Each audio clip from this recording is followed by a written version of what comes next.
We met working at the post office together. Mark was the clerk and I was a carrier. And I asked her out to lunch one time and take her for a bagel around the corner from where we worked. A bagel? A bagel, yeah. With cream cheese? Cream cheese. Split down the middle? Split down the middle. Love at first sight. Yeah? I believe that. It was true. It happened to me. Welcome back to View 22 Gaming and back to my Cameron P, my player, my career, whatever you want to call it. It is draft day, you guys. We have finished up college. We won the national championship. And here we go. Cameron P, can he be a top pick? We will see. We're about to get this thing started. So, the number one overall pick for the Minnesota Timberwolves is Karl Anthony Towns. So they select Karl Anthony Towns out of Kentucky. 6'11", 250 pounds, big man, obviously. 78 overall. Cameron P is only like a 63 or 64 overall, I believe. So the stats they have are a little screwed up, or as far as like overall or whatever. But I have been trying to do more extra stuff to get VC and stuff to upgrade my guy. D'Angelo Russell is the number 2 pick out of Ohio State. The Buckeyes, 6'5", 195 pounds, to the Lakers. He is a point guard, 77 overall, 19 years old, and some pretty good stats right there, as you can see up on the screen. So hopefully it's coming around soon. Don't know quite yet. Number 3 overall, the 76ers select Jahlil Okafor out of Duke. 6'11", 270 pound center. So big time pick there, 77 overall, 19 years old. A- inside scoring. Pretty good stats there, 1.4 blocks per game, looking like a defensive beast. So 4th overall pick, the New York Knicks select, not Cameron P, Kristaps Porzingis out of Latvia. 7'1", 220 pounds. So Cameron P will not be remaining in New York. Well, I guess technically he was in UCLA for a year, but you guys know what I mean. 5th overall pick is the Magic, Mario Hezonja out of Croatia. Still no Cameron P getting picked. The 6th overall pick is Willie Cauley-Stein to the Sacramento Kings, 7'1" center, 242 pounds. So the 7th overall pick in this draft is going to be Emmanuel Mudiay to the Denver Nuggets out of the Congo, 6'5", 190 pounds. He's the 7th overall pick. And the 8th overall pick, the Detroit Pistons select Cameron P out of UCLA, 6'2", 200 pounds, looking like a beast. Goes to Detroit, 63 overall, like you see there, guys. 19 years old, so I am trying to get more VC and stuff to upgrade my guy. And some pretty decent stats there, but I'm excited. Let's see the press conference of Cameron P getting drafted. This young man. Yes, sir.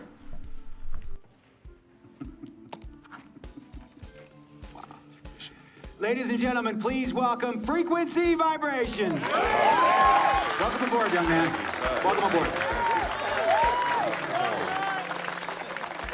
Wow. Wow. This is bananas. Take your time, baby. Thanks, Mom. Okay, so I first want to thank everyone who made this possible. Mom, Dad, I couldn't have done this without you. I'd like to thank my lady Yvette, my dude Vig. Hey, yo, I got you, man. Hey, Harlem in the building all day, yo. Aye. Yeah, I love you, man. I love you uptown. Man, he's like my brother. Oh, gosh. And also, want to thank my sister, Cece, who is also my manager. Swish, love you. I love you more. And my agent, Mr. Don Pagnotti himself. You're the man, baby. I guess I will take some questions now. Yes, ma'am. How did you get the nickname Freak? A lot of people don't know this, but Freak is short for my very first nickname, Frequency Vibrations. Yeah, true story. I like to introduce our mother so she could tell it. Go ahead. You know, Mama. Tell Mama. No, Mama. Go get him, Mom. Thank you, everyone. Frequency and Cece are fraternal twins. And so when I was pregnant, one of them kept kicking and jumping around all the time. So my husband, Pete, put headphones on my belly and played reggae music. Hence the name Frequency Vibrations. We shortened it to Freak. How did you know who was kicking? A mother knows. A mother always knows. Are you ready for a photo op? Yes. All right. Ladies and gentlemen, please welcome the next NBA superstar, Frequency Vibration. Go ahead, son. Thank you all for coming. We will be available for one-on-ones in the back. Good job. Well done. Congratulations, son. Family is proud for sure, and we are ready to get our first NBA game going. Let's listen into the coach. All right. You all know why we're here and what we came to do this year. This is only the beginning of a very long season, but Game 1 means just as much as Game 82. Now, we have some new faces here that I really expect to make an impact for us this season. We've already seen flashes of what they can do for us, but I expect all of you to go out there and execute just like we did in camp. Ain't no more excuses. It's time to get serious. If we play our brand of basketball, there's no telling where this team can go. So get out there, get warm, and let's go win this game.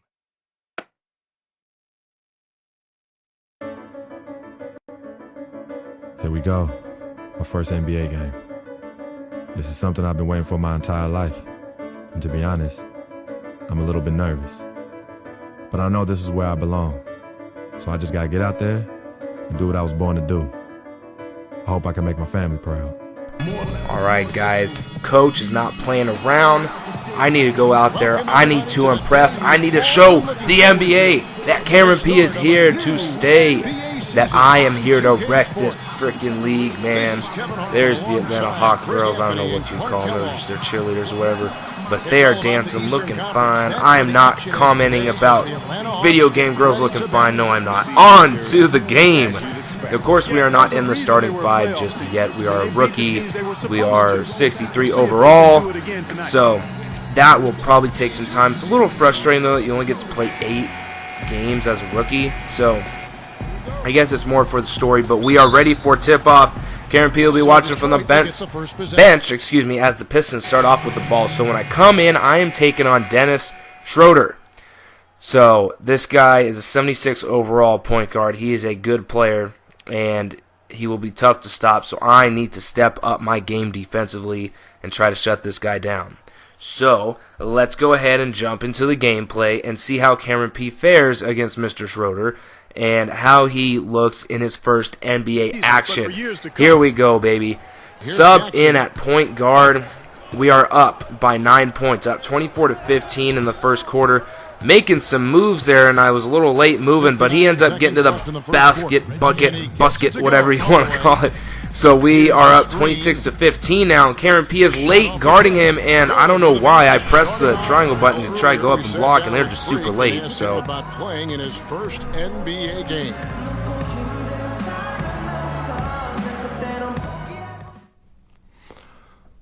You know, I've thought about this moment my entire life. Now that it's finally here, the feeling's pretty crazy. But I know it's just the beginning. I got a lot of hard work ahead of me to get to where I want to go, to be the best player and the best teammate I could be. But this is an exciting first step, no doubt. You know, Clark, you don't see that kind of perspective from most rookies, do you? You really don't, Kevin. I mean, I really like his approach to the game. What remains to be seen, though, is will that translate to consistent production? That is the question, but yes, I am living the dream, over pursuing the intercepting of the pass, and I get screened. The guy picks up Schroeder, but just lets him sit there, and I get knocked down on my team grade. So we're up by 9, I come back in, and we're down by 6. Just a minute left in the second quarter, so Cameron P still looking for his NBA points. Hit the crossover over to the... Oh, he's just inside the arc and misses his shot. So he had a nice move on Schroeder there. And then I went for the block. I thought he was going up to shoot. He went inside, but I still need teammates to cover my back in the post, man. We have no defense, so barely any time. Big shot goes up, and it is in. Almost a 3-point shot, but that is a 2-pointer. That will be Cameron P's first points going up. Come on, get over there and cover him, Cameron P. Good job, baby. Going nowhere. So we will remain down by 6 at halftime. And going into the locker room, this is what Cameron P's stats look like at the half. They look like crap. I'm just going to be honest with you guys. I've only had 2 points. I've missed on a bunch of my shots. And when the stats actually pop up, there they go. I have 0 rebounds, assists, steals, blocks, 25% field goal percentage, so it's absolute crap. But let's go ahead and jump back into the game now. In the third quarter, late in the third quarter, we are down by a ton, and that will just add to it. 18 points I get taken out, put back in the last minute in the fourth quarter. So we are down by a bunch again. So this game's pretty much over. Karen P just trying to maybe hit the stats a little bit.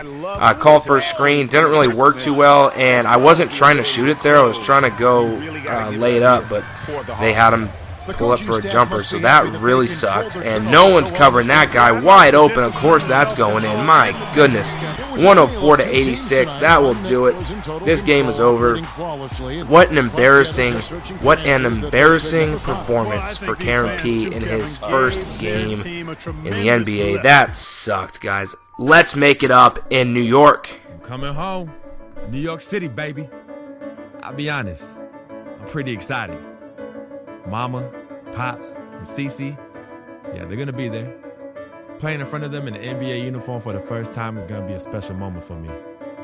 Now, I know all of Harlem's going to be watching. No pressure, right? It's all good, though. I've been waiting for this my entire life. And I'll be ready. Karen P claims he's ready, but here we go, and he's going to dish it off underneath for an assist. He is ready! 24-20, lead the Pistons, or the Pistons lead, whatever. That is a foul, but it is also an and one, and that ref is excited about it. So 24-22, that foul is off, or excuse me, that free throw is off the rim. So still leading by 2 points here. Karen P taking the ball down all casually like, and gets a little bit of contact there, not getting any room, and then another thing where I try to make a move, and that gets tipped off. And the moron grabbed it as he's standing out of bounds, and it's a turnover. So that goes as a turnover against me, when really my guy just made a stupid move, and my guy is so slow I can't get back in time to cover Jarrett Jack as he sinks a two-pointer. So it is a 1 point lead now. Karen P shooting it from three, and I didn't realize till a couple games later after this game that I have like no three-point shot. I didn't realize there's like a little meter or whatever down to tell you. But here we go, just in the end of the first quarter, passing it down for a last-second shot. It's up, and it's in! He made the two-pointer at the end of the first quarter, a buzzer-beater shot. That was sick. But like I was saying, I didn't realize that there was a little thing at the bottom that tells you if you're in a good spot for a shot for your skills or whatever. That is a slam. Dunking it down for a lead of, was that 7 points? Looking good. So there's another underneath pass, another bucket, and that is a 9 point lead now. So passing to an assist will up my teammate grade. Looking to get some type of room, and I can't, so I call the screen, going in, and he puts it up, and that goes out. Are you kidding me? How does he not make a layup there, man? He went to the side with the defender and misses the layup, and I don't get back in the game whatsoever. We lose by 1 point. They kept Karen P out the entire game, or the entire second half, I mean. We were leading and playing pretty darn well in the first half, and they took him out and did not play him the entire rest of the game. So look at those stats. Those suck.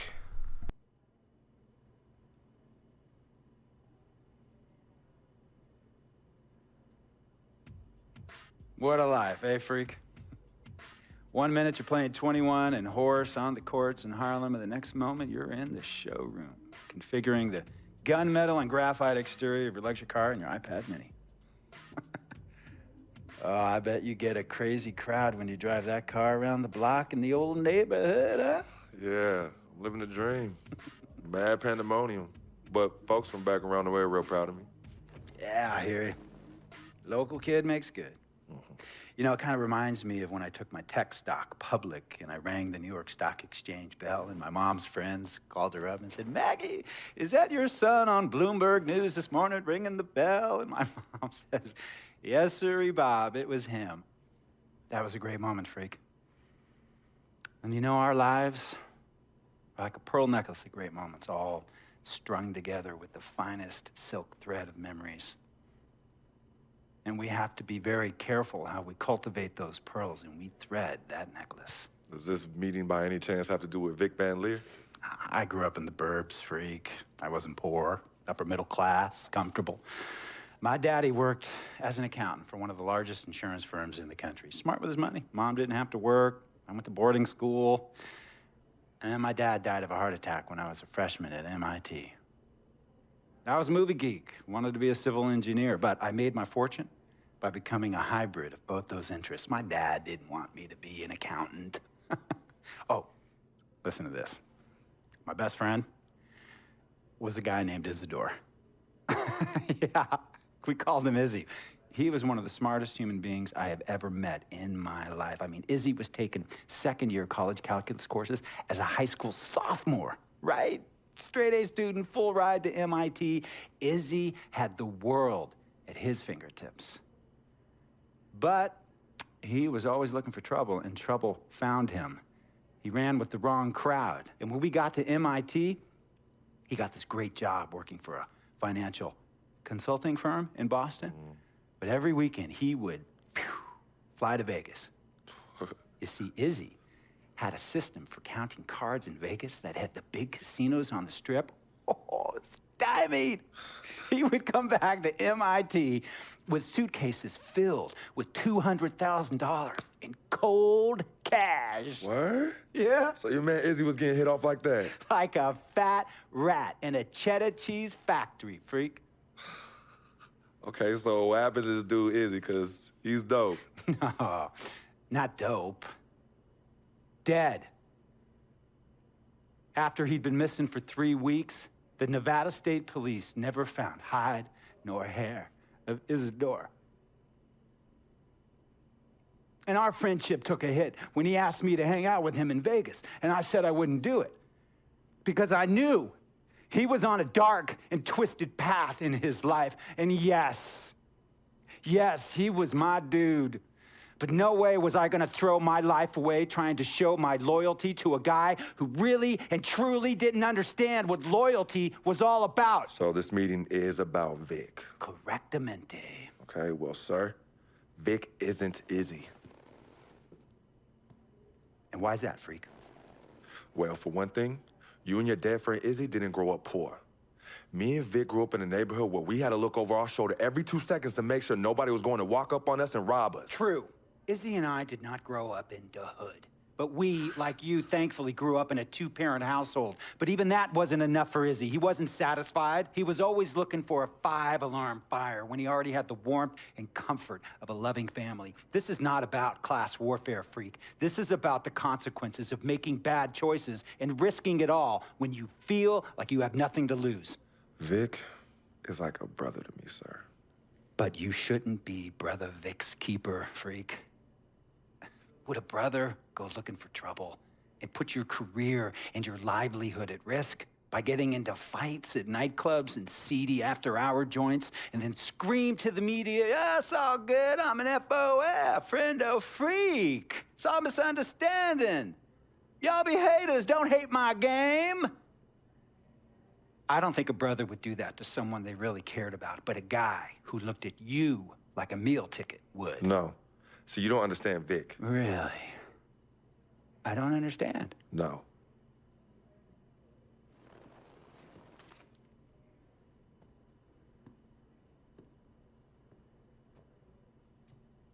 Look, man, it was a misunderstanding with the guy in the next VIP booth.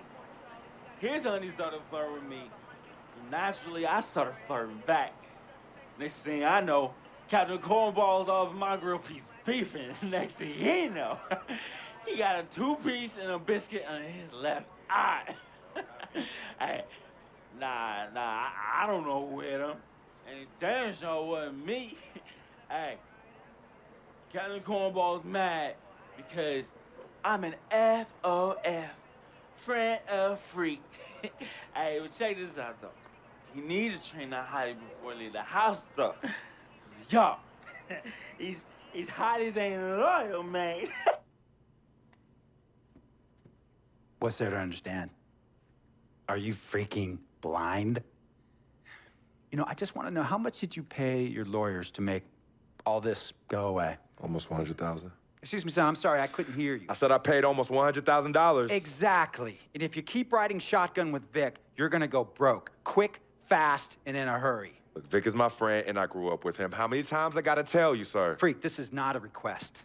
I am not asking you to do this. I am telling you to do this. And the first order of business is that Mr. Vic Van Leer is banned from traveling with you on the road. Vic is banned from the locker room. And Vic is banned from this arena. And if I catch this guy, Vic, in or anywhere near the facilities, Mr. Vic Van Leer will be arrested for trespassing. Are you serious, sir? Brother, I'm as serious as cancer. We all know that can be deadly. You know, when me and Vic were kids, playing summer tournaments at the Dome, we always imagined making it to the pros, right? And after the crowds left, just a street light was on the court, like 11:30, 12 midnight, even 1 in the morning sometimes. We used to practice player introductions, running on the court, giving dab, high-fiving the teammates. Vic, he would act as an announcer. You know, he would introduce me, announce my name on a loudspeaker, and the Jumbotron would flash my image like a little guy dressed in long shorts and a jersey. And now, fresh off his 3-game, 62-point scoring streak, the youngest player to ever do so in NBA history, Frequency Vibrations.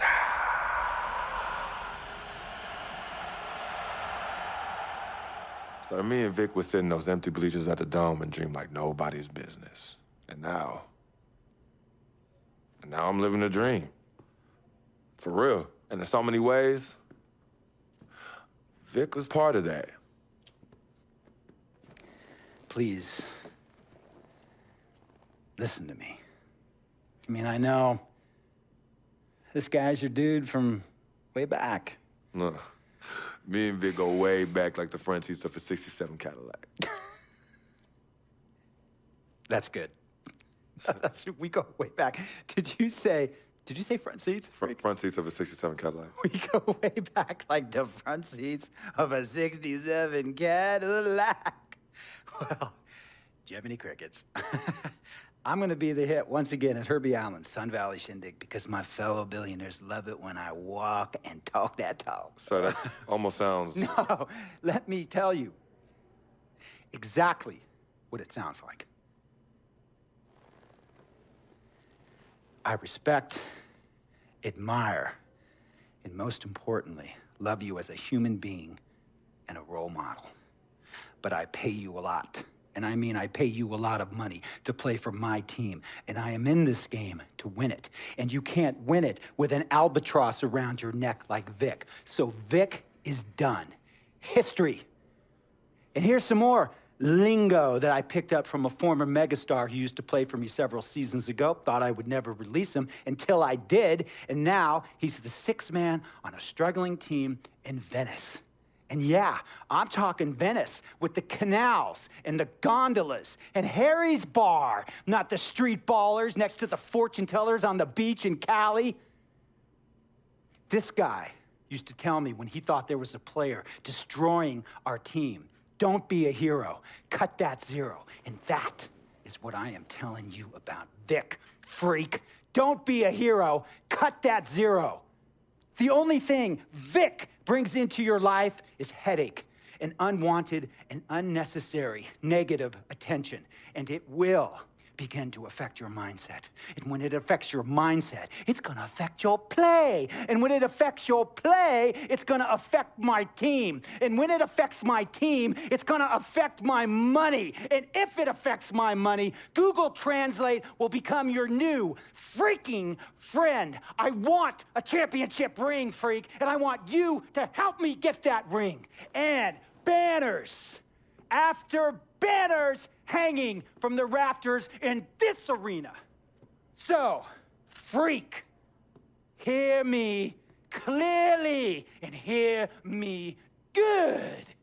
V, G, Vic, gotta go!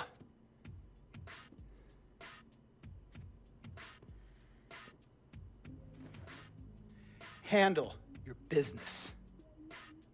And remember, that contract you signed contains a morality clause, a very important clause that revolves around your conduct on and off the court and how it can negatively impact my team. Now, I don't want you to have to learn Italian or Croatian as a second language. And hey, playing pro ball overseas, there's nothing wrong with that.